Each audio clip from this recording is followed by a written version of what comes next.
Ang atin pong tatalakayin sa hapong ito ay tungkol po sa pneumothorax. So, madalas ho ninyo itong naririnig. Minsan, nababasa niyo ho sa chest x-ray result. But actually ho, hindi niyo naman naintindihan kung ano ang ibig sabihin. No? Pag sinabi hong pneumothorax, it is also known as a collapsed lungs. So, yung lungs no, napit-pit, nagkolapso. Medical condition ho ito wherein ang air nag-accumulate sa pleural space. So, yun ho ang area between the lungs and the chest wall. So, isipin niyo ho, yung area sa gitna ho ng lungs at chest wall. No? Nag-accumulate ho doon ang air or hangin. At ito hong air build-up na to, nagkukos ng lungs to collapse. So, ang nag-push ho doon sa baga para ho mapit-pit or mag-collapse is yung air in between ng chest wall at baga. No? So, yung space ho doon nalagyan ng hangin. At syempre ho, kung parami ng parami yung hangin, naiipit niya ho yung baga. So, yung baga ho, nawawala ng air, hindi ho maka-expand. So, ayun ho, magko-collapse. Imagine niyo ho, yung sinasabi ko, no? Either partially or completely. Pwede hong naipit lang ng kaunti, but pwede hong complete. Of course, maglilid ho yan sa breathing difficulties and also chest pain. At nangyayari ho ito spontaneously or as a result of injury or medical procedure. No? May mga types ho ng pneumothorax. Merong spontaneous pneumothorax at ito ho ay primary spontaneous pneumothorax. No? Nangyayari ho ito without any underlying lung disease or trauma. Most common ho sa young, tall, thin individuals, especially mga kalalakihan ho na naninigarilyo. Pwede rin ho itong dahilan sa rupture ng mga small air-filled sacs or blebs, ang tawag doon, on the lung surface. So, another is secondary spontaneous pneumothorax. Yung kanina ho, di ba, primary. Ito naman ho, secondary. It occurs in individuals with underlying disease. So, ito ho yung may mga sakit sa baga, tulad ho ng mga COPD, tulad ng mga smoker, yung may asthma, cystic fibrosis, or tuberculosis. So, yung may mga TB ho, COPD. Ito ho ay mas severe, mas malala ho ito and more likely to recur compared ho sa primary. Di ba ho yung primary spontaneous pneumothorax, wala hong underlying sickness under. But ang secondary ho, syempre mas malala kasi may sickness behind. Tulad ng TB, yung may mga COPD, hika. Meron din ho tayong tinatawag na traumatic pneumothorax. Ito ho naman ay caused by blunt or penetrating trauma to the chest. Especially ho yung mga galing sa car accident, na stab wound or gunshot. At it also can occur due to rib fracture. Yung mga nababalian ho ng ribs or injuries during certain medical procedure tulad ng lung biopsy. And meron hong central line insertion or mechanical ventilation. Yung mga galing ho sa mga medical procedure, pwede hong mangyari yan. Yung mga nagpapalung biopsy pag nagsususpecha ho ng cancer. At yung mga central line insertion. Yun ho bang also, meron tayong tinatawag na iatrogenic pneumothorax. Subset ho ito, under ho ito ng traumatic pneumothorax that is caused unintentionally by medical procedure tulad ho ng surgery or diagnostic test. Example ho nito yung thoracentesis, yung pag-a-aspirate ho ng fluid sa lungs o yung may pleural effusion, at yung paglalagay ho ng catheter placement. Meron din hong tension pneumothorax. Ito ho, life-threatening condition wherein yung air nakapasok ho sa pleural space and cannot escape. Hindi ho makalabas yung air.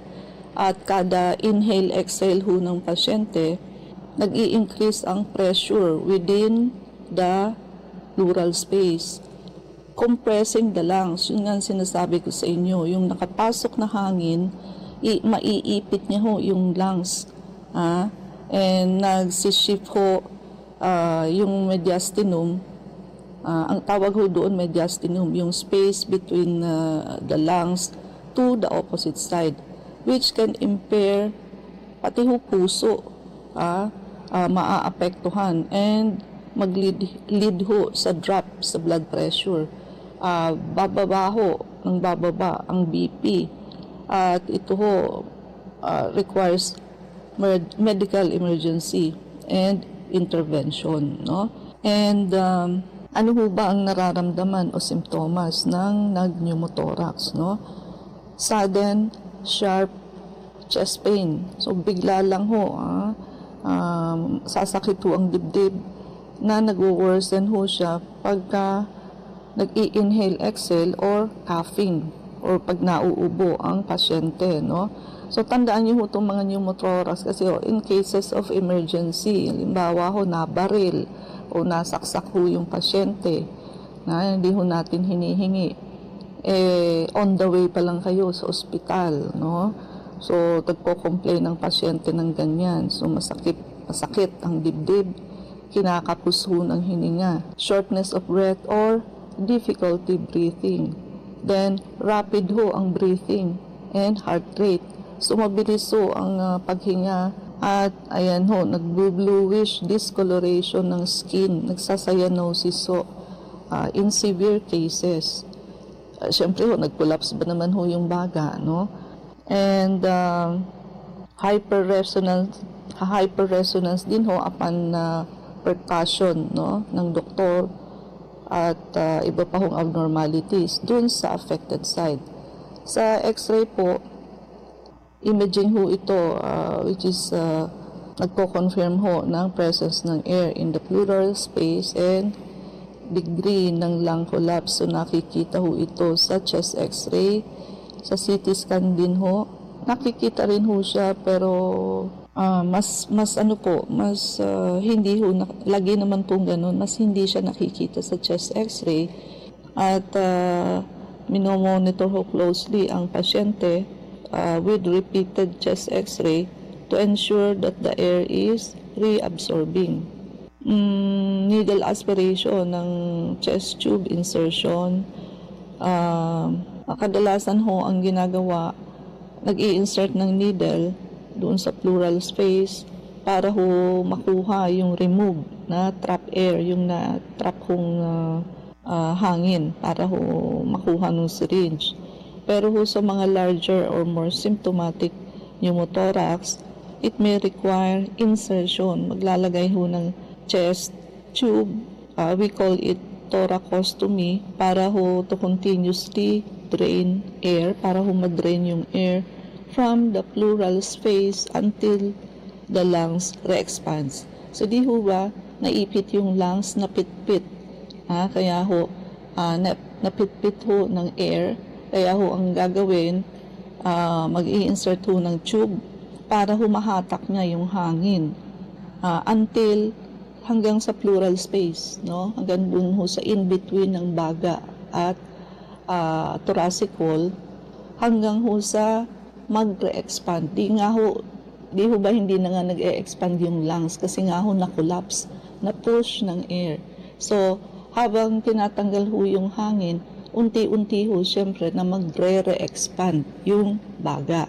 May mga ginagawa din hong video-assisted thoracoscopic surgery wherein kailangan ho ang open thoracotomy pagka ho paulit-ulit ang pneumothorax or hindi ho nag-resolve sa mga treatment.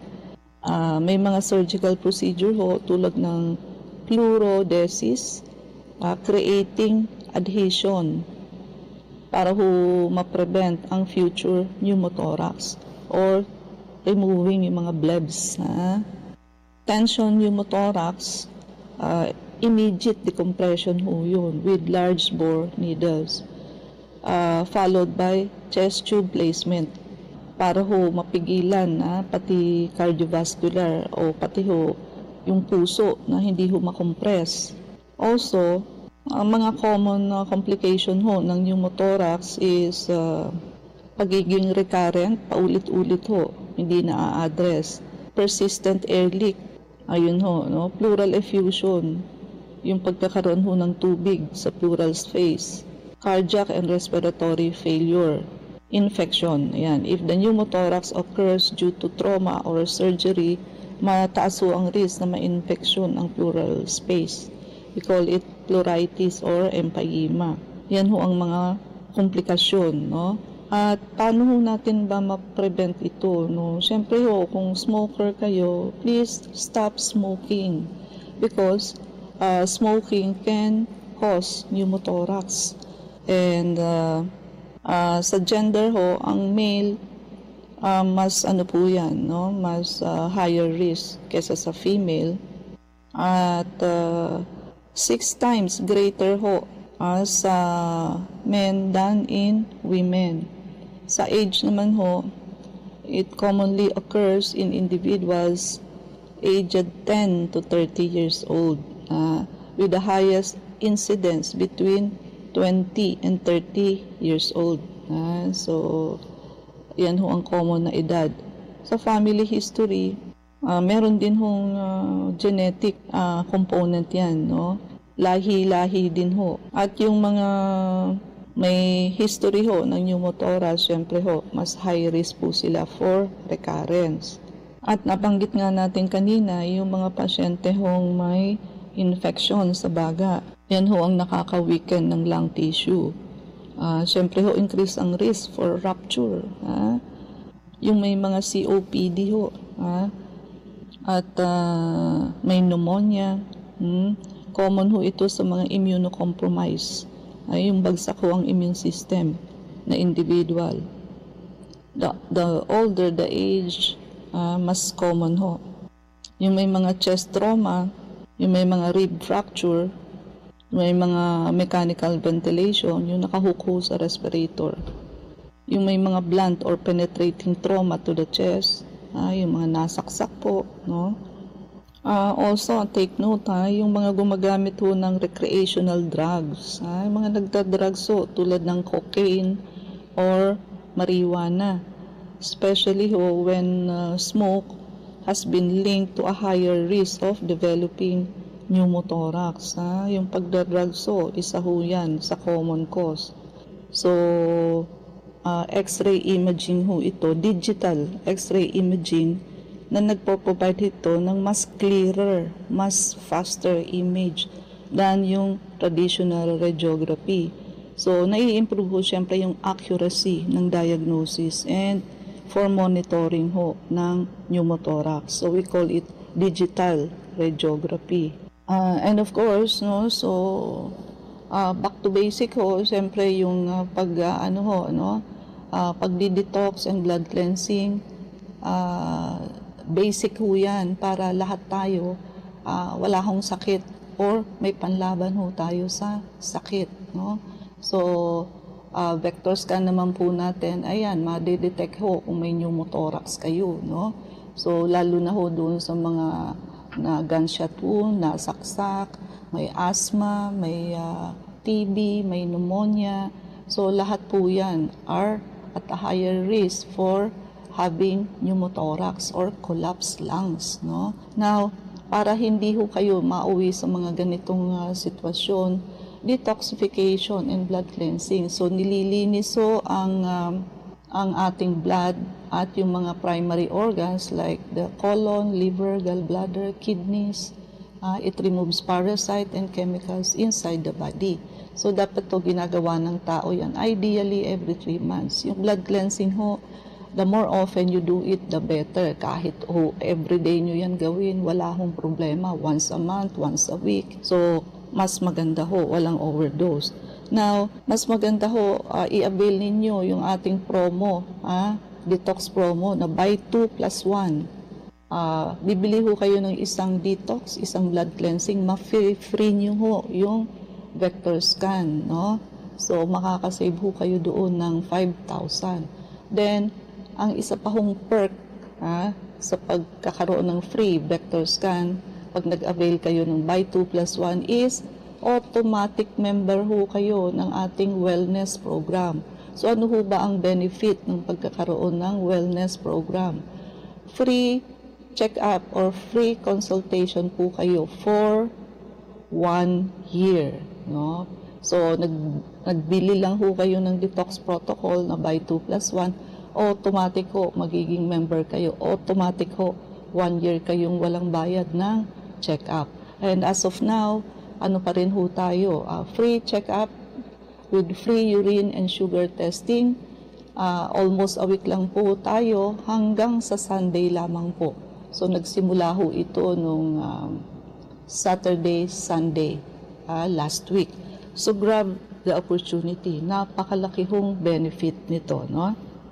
IB, mga numero. Para po sa mga nais magtanong, mag-text po kayo sa 0922-875-2899. Okay, so ganito yan, no?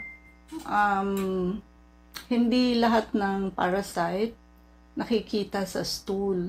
Ang nakikita lang sa stool is yung parasite in the digestive system, no? Kaya you may have still parasitism even if negative ang stool exam mo, no? Mababa nga ang accuracy ng fecalysis because only parasite in the digestive system ang makikita. You may also have fungal infection. Sabi mo lump, baka naman may lump dahil lang sa kakakamot mo. Kumbaga kumapal na yung doon, yung skin. Ibig sabihin ganun ka itchy para Kamutin mo kamutin all the while. O baka naman may psychological something na yan, no? The best thing is palista ka sa amin para matignan kita, no? So iba siyempre pag doktor ang kausap mo, no? So may mga bagay-bagay na hindi mo alam na pag nakausap ka ng doktor, ayun, mapagdudugtong namin yan, no? Wala tayong oras, so mangyari po lamang kayo magpalista kung kayo ay magpapa-check up. So, Unit 1101, Clinica Medica 101, Centuria Medical Makati, Salamanca Street, Corner, Kalayaan Avenue, Makati City.